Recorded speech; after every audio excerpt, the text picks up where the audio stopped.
দেশব্যাপী এক অস্থির সময় আপনাদের মুখোমুখি হয়েছি আমি তানজিম আহমেদ সোহেল দাস।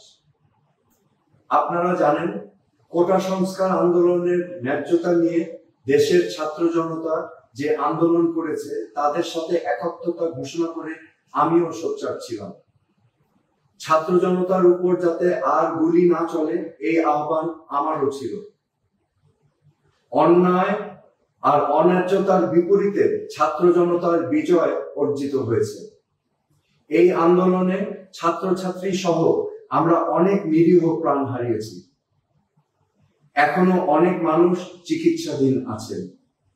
কিন্তু বিজয় পরবর্তী দেশ জুড়ে নানান প্রতিহিংসামূলক কর্মকাণ্ড এবং সুযোগ সন্ধানীদের তাণ্ডব দেখে লাখো কোটি মানুষের মতো আমিও ব্যথিত।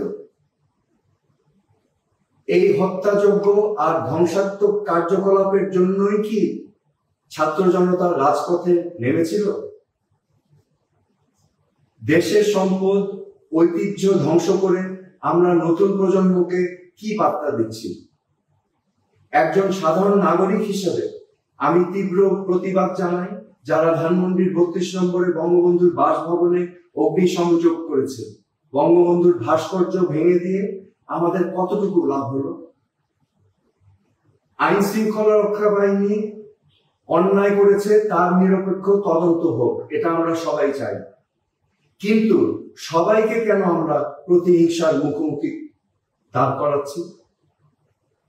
আইন শৃঙ্খলা রক্ষাকারী বাহিনী ছাড়া কোন সভ্য সমাজ পরিচালনা করা সম্ভব না, এটা আমাদের মনে রাখতে হবে। আসছে অন্তর্বর্তীকালীন সরকারের কাছে আমার আকুল আবেদন, দেশের বর্তমান ধ্বংসাত্মক পরিস্থিতি থেকে সাধারণ মানুষের জানমাল রক্ষা করতে হবে। গেল কদিন দেশের নানা প্রান্তে ভিন্ন ধর্মের মানুষদের মন্দির গির্জায় আক্রমণ হয়েছে, অনেকের বাড়িঘর জ্বালিয়ে দেওয়া হয়েছে, অনেক মানুষ নিহত আর আহত হয়েছে। এর মধ্যে আওয়ামী লীগ সহ অনেক রাজনৈতিক প্রতিপক্ষ রয়েছে, তাদেরও ঘরবাড়ি জ্বালিয়ে দেওয়া হয়েছে। সেই সাথে অনেক নিরীহ কর্মী প্রতিহিংসার শিকার হয়েছে। চারদিকে এক থমথম অবস্থার মধ্যে কি করে আমরা বসবাস করব? সরকার প্রশাসন সহ আওয়ামী লীগের যেসব নেতাকর্মী দুর্নীতি হত্যা গুমের সাথে জড়িত তাদের আইনের আওতায় আনতে হবে। কিন্তু তার পাশাপাশি একজন নিরীহ কর্মীরও এই দেশে বাঁচার অধিকার আছে, এটা আমাদের মনে রাখতে হবে। যে সংস্কারের জন্য আন্দোলন হয়েছিল তার দিকে নজর দিতে হবে। আমাদের মত ভিন্নতা থাকবে, ভিন্ন মতকে কথা বলার সুযোগ দিতে হবে। আন্দোলনকারী ছাত্র জনতার মতো আমারও দাবি যে দেশে ভোটাধিকার প্রতিষ্ঠিত হোক, সাম্য আর ন্যায্যতার ভিত্তিতে সুশাসন প্রতিষ্ঠা করতে হবে।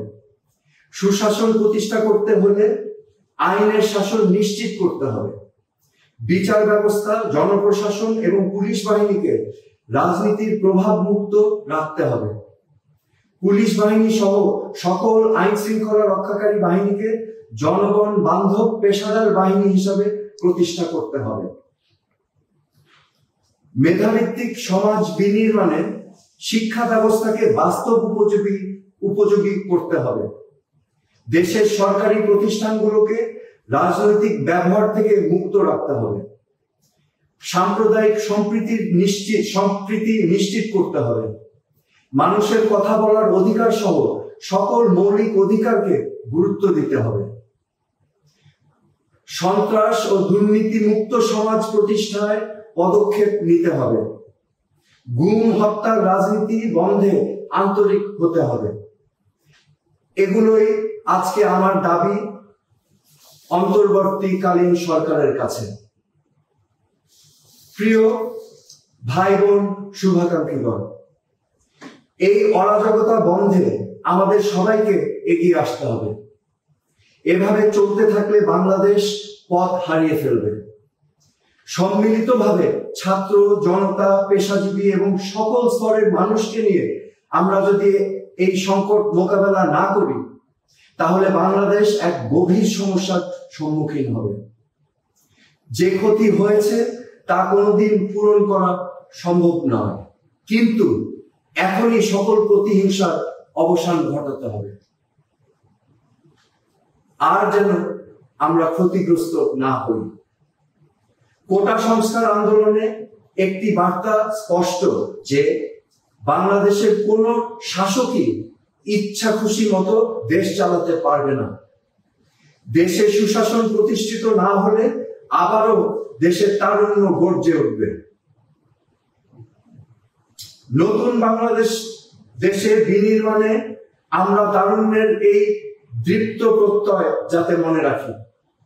কোন শাসকের অন্যায় মেনে নিবে না বাংলাদেশের ছাত্র জনতা সহ সকল নাগরিক।